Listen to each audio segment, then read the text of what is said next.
Hi అండి. Tilly second part.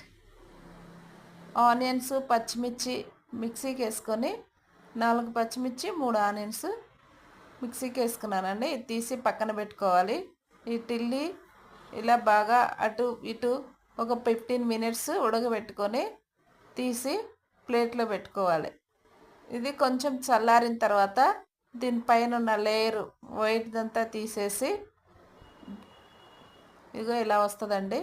దీనిపైన ఉన్నది ఇలా తీసేసి దీన్ని సన్నగా కట్ చేసుకోవాలి. మనకి ఇష్టం వచ్చిన షేప్లో ఇష్టం వచ్చిన సైజులో కట్ చేసుకొని పక్కన పెట్టుకుందాం. తర్వాత పార్ట్ 3లో ఉంటుంది.